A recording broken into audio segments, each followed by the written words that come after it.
Muito bom dia, senhoras e senhores. Você que está vendo essa aula já logo pela manhã, porque é de manhã que nós estudamos, não é mesmo? É claro que tem alguns alunos que estudam à tarde, mas essa é uma aula gravada, é aquela partezinha gravada que nós precisamos sempre fazer. Daqui para frente, parte será gravada, parte será ao vivo, porque as aulas ao vivo são maravilhosas, né? Mesmo aquelas que são virtualmente, não presenciais, você pode vislumbrar, né? Desta beleza, deste querido professor que tanto, né, cuida de vocês, está aqui preparado para mais uma aula. Então, pois bem, alunos, vamos lá então para mais uma aula de redação. Convencido. Essa foi a minha esposa dando a sua contribuição no meu home office aqui, né? Mas tudo bem. Pois bem, caros alunos, o professor quer passar para vocês aqui uma proposta de redação, porque nós escreveremos, nós teremos o nosso teste. Então eu já quero começar falando dessa proposta de redação. E eu achei que o tema de pandemia, o tema de vírus, não sei porquê, eu tive uma intuição que isso tem tudo a ver com aquilo que a gente está vivendo, né? Então o tema da nossa próxima escrita será o combate a pandemias no mundo globalizado, beleza? Então depois você dá uma lida aqui na frasezinha texto, sempre essa frasezinha texto é igual para todas as redações, por isso que o professor não vai ler, tá? Você sempre vai encontrar em todas as provas basicamente esse mesmo texto com algumas variantes ou não, tá? Ou igual mesmo, assim. A partir da leitura dos seus motivadores e com base nos conhecimentos construídos ao longo de sua formação, sempre vai ter essa frase. O que importa para nós nesse primeiro momento é você entender que a sua proposta de redação será sobre o combate a pandemias no mundo globalizado. Beleza? Beleza, então. Olha lá. Veja a diferença entre surto, epidemia, pandemia e endemia. Então a gente vai dar uma analisada agora junto aqui com o professor nos propriamente nos textos motivadores. Então eu peço que você me acompanhe aí, aguenta comigo nessa leitura e vamos entender certinho o que é um surto, uma epidemia, uma pandemia, uma endemia, tudo bem? Beleza, então lá, texto motivador 1, beleza? Sempre teremos textos motivadores. Surto acontece quando há um aumento repentino do número de casos de uma doença em uma região específica. O aumento do número de casos de uma doença em uma região específica. Para ser considerado surto, o aumento de casos deve ser maior do que o esperado pelas autoridades. Tudo bem? Então, basicamente, o surto que nós estamos tendo de dengue aqui em Joinville é um exemplo. Aqui no texto motivador vai dar o surto de dengue em uma outra região de Santa Catarina. Ó. Em algumas cidades, como Itajaí, Santa Catarina, a dengue é tratada como um surto e não como epidemia, pois acontece em regiões específicas, um bairro, por exemplo. Tudo bem? Então, surto é isso, acontece numa região específica. A epidemia, ó, a gente vai começar a escalonar, a gente vai começar a aumentar o grau. Epidemia. A epidemia se caracteriza quando um surto acontece em diversas regiões, então ela já é um estágio mais avançado em relação ao surto. É quando esse surto acontece em diversas regiões. Então, uma epidemia a nível municipal acontece quando diversos bairros apresentam uma doença. Tudo bem? Então pode ser uma epidemia. A epidemia a nível estadual acontece quando diversas cidades têm casos. E a epidemia nacional acontece quando diversas cidades têm casos em diversas regiões do país. Então, de alguma forma, a gente pode também dizer que depois daquele primeiro estágio de surto, a dengue agora ela posso chamar de uma epidemia? Sim. Por quê? Porque se for levar em consideração o nível municipal, ou seja, o nível de uma cidade, ela já está espalhada assim por diversos bairros de Joinville. Então, você pode falar que nós temos uma epidemia de dengue aqui em Joinville? Pode-se falar que nós temos uma epidemia de dengue, sim. Certo, caro aluno? Segue como professor aí, então. Pandemia. Finalmente chegamos no coronavírus, certo? Olha lá. Em uma escala de gravidade, a pandemia é o pior dos cenários. É o último grau, então. Ela acontece quando uma epidemia se espalha por diversas regiões do planeta. Tudo bem? Então a epidemia ela chega até onde? Ela chega a diversas cidades de um mesmo país. Quando isso faz um salto, né, para diversos outros países também infectados com aquele mesmo vírus, a gente tem então uma situação de pandemia. Tudo bem?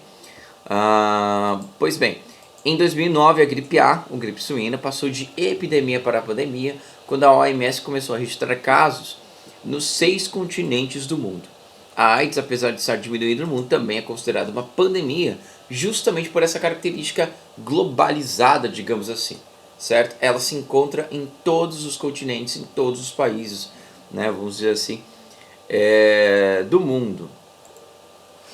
Beleza, então a endemia agora. A endemia não está relacionada a uma questão quantitativa, olha a diferença, cara aluno. Uma doença é classificada como endêmica, certo? De uma região quando acontece com muita frequência no local. Tudo bem? As doenças endêmicas podem ser sazonais, ou seja, elas vêm por períodos. A febre amarela, por exemplo, é considerada uma doença endêmica da região norte do Brasil. Então, não é uma situação de grandeza quando a gente fala de uma endemia necessariamente. É uma questão de que ela acontece com muita frequência. É uma questão de frequência, já é um pouquinho diferente.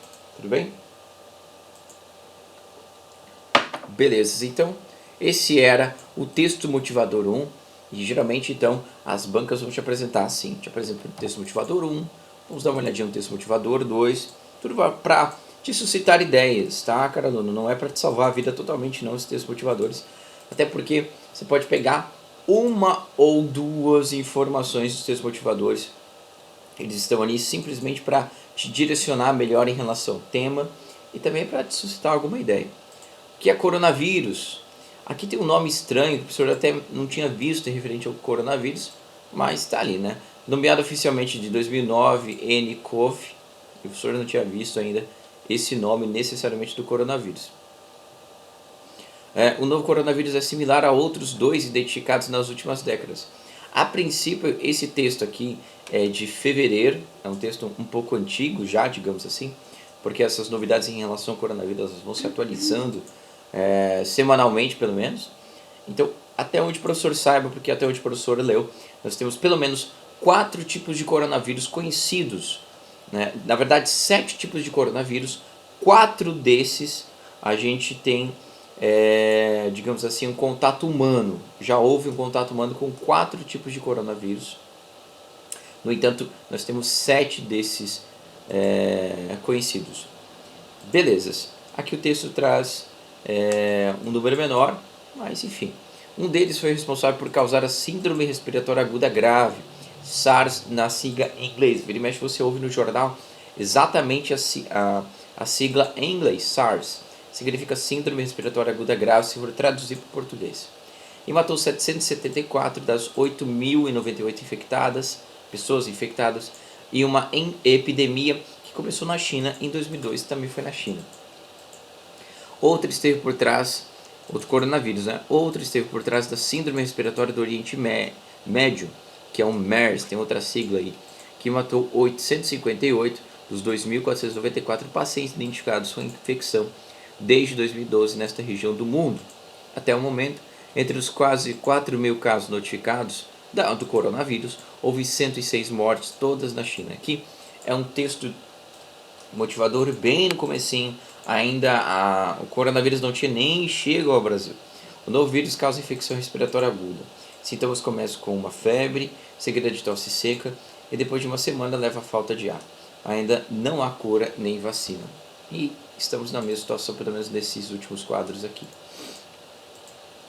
Texto motivador 3. Em pleno século XXI, após incontáveis pandemias que dizimaram milhões de pessoas, há um único tratado internacional para regular as ações que a comunidade internacional deve tomar em situações emergenciais de saúde pública, o Regulamento Sanitário Internacional da OMS, International Health Regulations, né, se for falar em inglês. É ele que entra em vigor agora que a entidade classificou o surto como emergência global. Então, sobre o que ele está falando aqui? Ele está falando que existe um tratado internacional que os países que são membros da OMS, como o Brasil também é membro da OMS, essa organização, certo? Que tem, de alguma forma, um valor consultivo, ela não tem um valor diretivo, ou seja, ela não manda nos países, mas ela, pelo menos, direciona, em alguns casos, referente à saúde pública, por exemplo. Né? Existe um tratado em relação a esses problemas, a essas situações emergenciais de saúde pública, que é esse tratado que em português se diz Regulamento Sanitário Internacional. Tudo bem? Aí ele pega e continua. É ele que entra em vigor agora que a entidade classificou o surto como emergência global. Então estava bem no comecinho da pandemia do coronavírus aqui, A OMS tinha acabado de colocar o problema como surto, o surto como emergência global. A partir do momento em que uma epidemia passa a ser considerada uma emergência de saúde pública de importância internacional, a OMS faz uma série de recomendações aos seus Estados-membros, como no transporte marítimo e aéreo, e permite o deslocamento de recursos financeiros para o local afetado. Explica Daisy de Freitas Lima Ventura, coordenadora do Programa de Pós-Graduação em Saúde Global e Sustentabilidade, Faculdade de Saúde Pública da Universidade de São Paulo. Belezas. Então, só mais uma coisinha para a gente pensar. E aí, mais uma fala aqui, dessa vez do Milken, né? Desculpa, de um senhor aqui, o Christopher Morris, que ele é professor aí do Instituto Milken, enfim, de uma universidade lá de George Washington. Ele vai dizer o seguinte: o regulamento é eficiente no sentido de que é capaz de fortalecer os sistemas de saúde locais e guiar os países durante a emergência, mas sua eficácia dependerá do grau de comprometimento do país com as recomendações da OMS.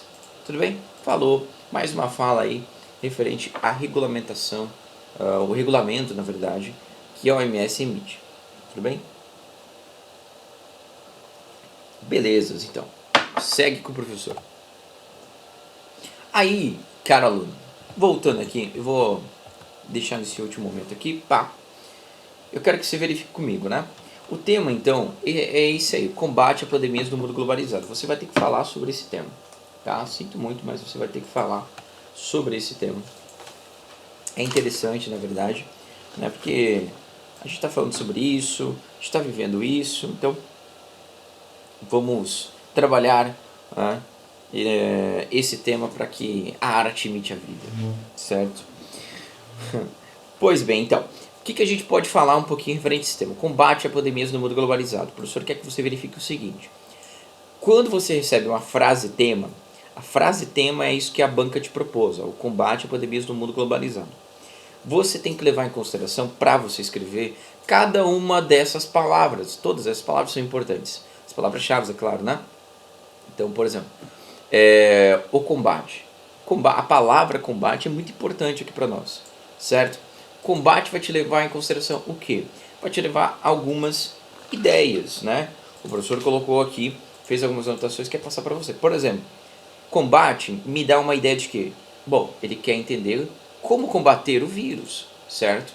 Como resolver o problema. Ele está se referindo a isso, né? Ele me faz lembrar, por exemplo, de isolamento vertical, de isolamento horizontal, certo? Ele me faz, propriamente do lockdown, então, quando a gente fala do horizontal, né? Ele me faz querer entender se esses dois isolamentos eles são contrários um ao outro, né? Eles são contrários um ao outro de alguma forma nas ideias, mas será que eles podem trabalhar juntos? Será que dá para funcionar tudo isso por quanto tempo? É temporário? Não é temporário? Né? Ele me faz lembrar de vacinas, de tratamentos e assim por diante. São algumas ideias, mas eu tenho que levar em consideração essa palavra combate. Pandemias. Pandemia é outra palavra muito importante aqui, né? A gente já viu que pandemia é propriamente um vírus que atingiu diferentes países e continentes. A gente já viu isso ali pelo texto motivador, o primeiro texto motivador. Tudo bem? Pois bem, então pandemia tem aquela relação de escala, né? É o último grau de um vírus, quando ele alcança diferentes países, os diferentes continentes e assim por diante. A gente tem que saber que é isso, certo? E nós estamos aqui falando de coronavírus, de alguma forma, porque ele é uma pandemia, a pandemia que está nos atacando hoje. Depois, a última parte, no mundo globalizado. Quando a gente fala no mundo globalizado, primeiro tem que pensar o que é globalização, certo? E um significado de globalização é esse aqui que o professor trouxe para você. É um termo, esse termo ele surge, tem gente que diz que não surge em 1980, né? Tem gente que diz que surgiu antes, mas em todo caso ele serve de alguma forma para descrever o processo de intensificação da integração econômica e política internacional, marcado pelo avanço nos sistemas de transporte e de comunicação. Ocorre também no âmbito da cultura. Bom, tirando esse conceito que a professora anotou aqui para você, eu posso dizer que globalização propriamente é quando os países estabelecem diferentes relações, certo? Seja por meio comercial, seja por meio político, seja por meio cultural, em que a gente vai ter diversas trocas nesse sentido. Então, trocas comerciais, trocas políticas, trocas culturais, certo? Então, a gente tem muito hoje o comércio externo, né, o comércio exterior, a gente tem essas relações políticas, diplomáticas, que a gente fala, inclusive temos os embaixadores de diversos países aqui no Brasil e brasileiros embaixadores em outros países também, que o Brasil estabelece essa diplomacia. De alguma forma isso tudo contribui para a globalização e integração dos países. Tá? Globalização que é diferente de globalismo. Globalismo é outra coisa, não tem nada a ver necessariamente, tem nada a ver com globalização. E também nesse mundo globalizado a gente vai pensar o quê? A gente vai pensar em comunicação, a gente vai pensar em informação, em países integrados, certo? Quando você liga a TV, você vê um filme americano, de alguma forma isso faz parte da globalização. Ou você pode acessar pela internet um jornal americano, ver diretamente o discurso de um outro presidente, né, que não seja do Brasil. Tudo isso são portas de globalização que a gente tem hoje. E a internet propriamente a internet, as tecnologias são canais aí de alguma forma potencializar a globalização. Beleza? Então, no mundo globalizado, a gente está falando desse mundo aqui que o professor acabou de escrever um pouco para você. Esse mundo globalizado. Beleza. Desmembrou as palavras? Bom, desmembrei. Então você não pode perder nenhuma delas quando você for escrever. Se você falar simplesmente do combate a pandemias e não se referir necessariamente ao mundo globalizado, não colocar esse plano de fundo que a frase tema está pedindo para você, você erra. Você vai de alguma forma errar. Talvez o corretor vai considerar que você tangenciou o tema, certo? Então vamos lá. Bom, depois disso, é muito interessante você considerar também palavras, tá? O mundo globalizado, pandemia. Então, você pode talvez formular palavras, né? Por exemplo, o professor anotou aqui algumas palavras que eu poderia utilizar no meu texto. Isso aqui é só um planejamento propriamente, isso aqui é só um encaminhamento nosso, tá? Por exemplo, a palavra comorbidade, certo? O que é uma comorbidade? Comorbidade é a associação de duas ou várias doenças que aparecem de modo simultâneo no paciente. Então, muitas pessoas hoje morrem, não necessariamente tendo como causa mortes, tá? Como causa mortes, propriamente o coronavírus, certo? Mas eles morrem em decorrência, né, de outra doença que ele já tinha e em que esse coronavírus foi lá e foi o fator agravante para que a morte ocorresse. Entende? Então tem essa situação de pessoas que já tinham outras doenças, o coronavírus veio como agravante, e outras pessoas que propriamente morrem de coronavírus porque pegou o coronavírus, certo? Então é por isso que as pessoas que têm hipertensão, que têm algum problema no pulmão, certo? Essas pessoas são consideradas de grupo de risco justamente porque elas têm o quê? Comorbidade. Outra palavrinha que é muito importante aqui são termos como medidas protetivas, que são medidas de prevenção, que eu posso trocar por ações preventivas para não ficar repetindo o termo. Medidas profiláticas, o que são medidas profiláticas? Também significa a mesma coisa, que pode ser usada na prevenção de doenças. Coisas que eu posso usar para prevenção de doenças são medidas profiláticas, né? Então, fica aqui a dica para nós referente a esse primeiro análise de texto. Mas outra coisa que eu queria colocar para vocês é o seguinte: o professor fez uma introdução que tem tudo a ver com esse tema. E eu quero deixar então aqui, lê-la para você e deixar como exemplo. Depois, o professor vai utilizar esse exemplo na nossa escrita também. Só que isso na aula ao vivo a gente vai verificar, tá? Então vamos dar uma olhadinha aqui na introdução, só para a gente dar uma olhadinha e trabalhar junto, tudo bem? Ao término da Primeira Guerra Mundial, em 1918, o mundo teve que enfrentar um novo combate, não mais entre nações, mas contra um vírus. Tratava-se da gripe espanhola, que se estendeu até 1920 e infectou cerca de 500 milhões de pessoas, vitimando 40 milhões dessas. Então olha só, esse texto aqui foi o professor mesmo que escreveu por um outro aluno que precisava falar justamente de um tema voltado para pandemias. Então, o professor pegou e fez uma alusão histórica. Foi lá no término da Primeira Guerra Mundial, lá em 1918, né, onde nós tivemos um problema de pandemia também, que foi a gripe espanhola, que infectou aí 500 milhões de pessoas e vitimou 40 milhões dessas. Beleza, agora eu vou trazer para o contexto atual. No contexto do século XXI, não obstante, mais uma vez os diferentes povos precisam lidar com uma nova pandemia, o Covid-19. Pronto, apresentei, certo? Nesse cenário, cabe analisar o quanto... Apresentei o tema, né? E agora eu venho com a tese propriamente. Nesse cenário, cabe analisar o quanto as medidas protetivas, certo? Aquelas medidas de prevenção, para o controle de doenças infecciosas, geram pânico na população e o que se pode depreender desses problemas sociais. Então, era voltado para isso, tá? Voltado para o quanto essas medidas protetivas geravam pânico na população, geravam problemas mentais. Então, beleza, né? Tá aqui o meu direcionamento para o meu argumento 1. Eu vou analisar o quê? O quanto esse controle de doenças infecciosas aí gera um pânico na população, argumento 1, e o que se pode depreender desses problemas sociais é o argumento 2 que o professor escolheu, certo? Para nós aqui, como o nosso tema é um pouquinho diferente, o nosso tema é o combate a pandemias do mundo globalizado, essa última partezinha aqui, propriamente eu teria que mudar, certo? Eu vou ter que mudar, tudo bem? Fica com essa explicação aqui, depois o professor vai voltar e dar mais uma analisada com vocês, certo? Aqui vai ter uma outra introdução que vai se referir a um outro tema, mas é só um outro exemplo que o professor queria passar para você. Só que esse foi um aluno que escreveu, então tem algumas coisas que estão equivocadas, erradas e tal. A gente vai dar uma analisada bem rapidinho. O professor não quer perder muito tempo nisso. A gente retoma talvez esse slide propriamente na aula ao vivo. Olha lá. Mercado de trabalho é a procura e oferta de atividades remuneradas geradas pelo setor público ou privado. Ele começa a introdução dele tentando definir o que é mercado de trabalho. Então isso é uma técnica de apresentação de tema. Ele começa por meio de uma definição. Esse que ao longo do tempo está fazendo maiores exigências relacionadas à escolaridade e qualificação do indivíduo, gerando taxas maiores de trabalhos informais. Essa frase ela ficou um pouquinho solta, e quando ele utilizou esse pronome aqui, ó, o esse, o pronome que tenta retomar o termo anterior, ficou um pouquinho confuso, mas ele está querendo retomar mercado de trabalho, só que não ficou tão claro isso, tudo bem? Então tem algumas frases soltas, algumas coisas que não estão tão claras, né? Mas ele minimamente conseguiu apresentar o tema. Aí ele continua. Nesse contexto não há dúvidas, deveria ter uma vírgula aqui, nesse contexto vírgula, não há dúvidas que as mudanças no mercado de trabalho são um desafio no Brasil, o qual ocorre infelizmente devido a, deveria ter crase, negligência do governo com a educação pública e a disparidade com que o mercado vê a mulher comparada ao homem.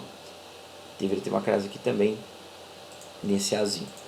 Beleza? Isso aqui é só um exemplo, então, de como você poderia começar uma introdução utilizando para isso uma definição. A gente já viu introduções assim, mas fica aqui um outro exemplo de um aluno que, sim, tem várias inconsistências aqui, mas depois a gente conversa melhor sobre essas inconsistências na aula ao vivo.